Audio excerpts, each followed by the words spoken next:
Assam direct recruitment examination যিটোক আমি চমুকে ADRE examination বুলি কওঁ ADRE এক্সামিনেশ্যন 2024 তাৰে দ্বিতীয় পৰ্যায়ৰ পৰীক্ষা পৰহিলে আমাৰ অনুষ্ঠিত হ'ব পৰহিলে 29 ছেপ্টেম্বৰত কামৰূপ জিলাত আমাৰ প্ৰথম পৰ্যায়ত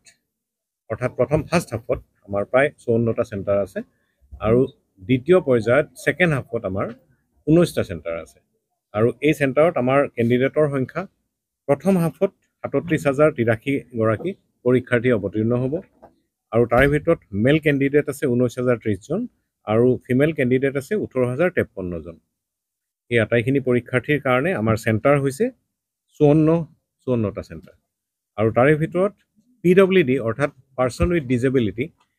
দিব্যাং ব্যক্তিৰ চেণ্টাৰ আছে 10টা আৰু স্ক্ৰাইব লৈ যদি কোনোবা সহায়কাৰী প্ৰয়োজন হয় তেনেকুৱা চেণ্টাৰ আছে আমাৰ এটা আৰু ছেকেণ্ড হাফত প্ৰথম ফাৰ্ষ্ট হাফটো আছে 9টাৰ পৰা 12টালৈকে পৰীক্ষা হ'ব আৰু ছেকেণ্ড হাফটো হ'ব 1:30টাৰ পৰা 4:30টালৈকে আমাৰ ছেকেণ্ড হাফৰ পৰীক্ষাৰ্থী হ'ল 16,165 জন তাৰে ভিতৰত মেল কাউণ্ট আছে মেল পৰীক্ষাৰ্থী আছে 15,845 আৰু ফিমেল পৰীক্ষাৰ্থী আছে ছেকেণ্ড হাফত কম 320 জন এই আটাইখিনি পৰীক্ষাৰ্থীয়ে ছেকেণ্ড হাফত আমাৰ চেণ্টাৰ হ'ল 19টা অৰ্থাৎ 54টা চেণ্টাৰৰ ভিতৰত 19টা চেণ্টাৰত আমি ছেকেণ্ড হাফৰো পৰীক্ষা পাতিম আৰু এতিয়া কথা হ'ল আপোনাৰ পৰীক্ষা ইতিমধ্যে মই কৈছোঁ যে 9টাৰ পৰা 12টালৈকে ফাৰ্ষ্ট হাফ হ'ব আৰু 1:30টাৰ পৰা 4:30টালৈকে ছেকেণ্ড হাফ হ'ব তৃতীয় পৰ্যায়ৰ আমাৰ পৰীক্ষা আছে কিছুদিন আমি সময় পাম তৃতীয় পৰ্যায়ৰ পৰীক্ষা হ'ব আমাৰ 27 অক্টোবৰ আৰু 27 অক্টোবৰৰ কাৰণে আমি প্ৰস্তুতি পৰৱৰ্তী সময়ত কৰিম ইয়াৰে কথা হ'ল এইবাৰ ফ্ৰিস্কিঙৰ ক্ষেত্ৰত ভালেখিনি সাৱধানতা অৱলম্বন কৰা হৈছে আমি ফ্ৰিস্কিঙৰ কাৰণে মেল আৰু ফিমেল সকলো কেণ্ডিডেটক ফ্ৰিস্কিঙৰ কাৰণে ব্যৱস্থা কৰিছোঁ আৰু বিশেষকৈ মহিলা পৰীক্ষাৰ্থীৰ কাৰণে আমি মহিলা পুলিচত বাদেও আমাৰ অংগনবাদী ছুপাৰভাইজাৰ অংগনবাদী আৰু আশা কৰ্মী সকলোকে আমি এনগেজ কৰিছোঁ এবাৰ আৰু তেওঁলোকক মানে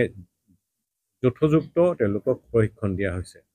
আৰু তেওঁলোকে ফ্ৰিস্কিঙত আমাক সকলোকে সহায় কৰিব প্ৰশাসনক যাতে প্ৰপাৰলি ফ্ৰিস্কিং হয়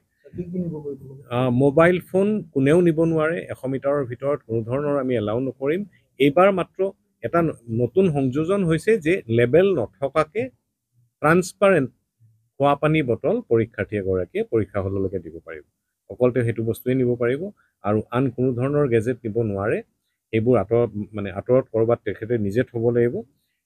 যাতায়াতৰ ক্ষেত্ৰত আমাৰ দেখা যায় যোৱাবাৰো কিছু ট্ৰাফিকৰ ক্ষেত্ৰত আমি সাৱধানতা অৱলম্বন কৰা হৈছিলে এইবাৰো আমি অধিক সাৱধান হৈছোঁ এইবাৰ অৱশ্যে যোৱাবাৰৰ তুলনাত আমাৰ পৰীক্ষাৰ্থীৰ সংখ্যা কিছু কম তাৰে কাৰণে আমি ব্যৱস্থাৰ ভিতৰত এটা হ'ল আমি দেওবৰীয়া যিমান বজাৰ আছে সেই বজাৰবোৰ সিদিনা বন্ধ ৰখাৰ ব্যৱস্থা কৰিছোঁ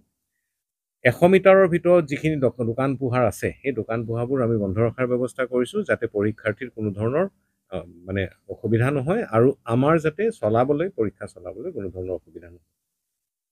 বহু ঠাইত আমাৰ হাইৱেত কনষ্ট্ৰাকশ্যন চলি আছে তাৰে ভিতৰত আমাৰ সাউথ বেংকত দক্ষিণ পাৰত প্ৰায় মিৰ্জা ছয়গাঁও বকো এই ৰাস্তাত আমাৰ 4 লেনৰ কাম চলি আছে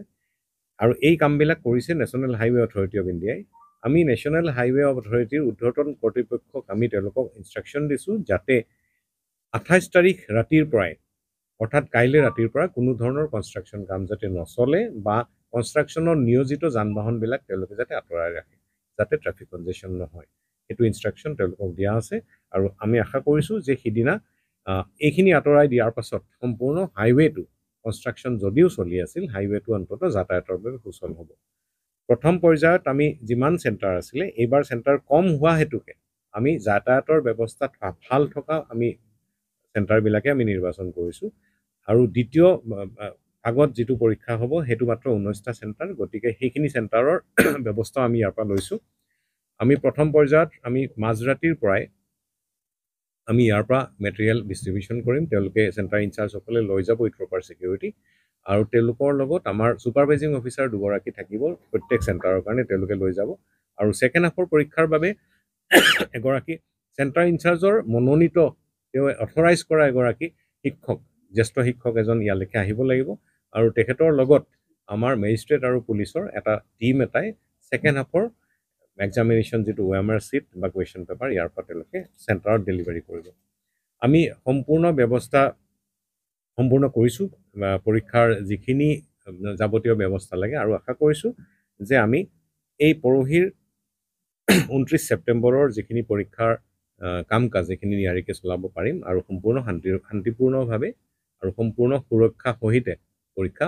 সম্পন্ন হ'ব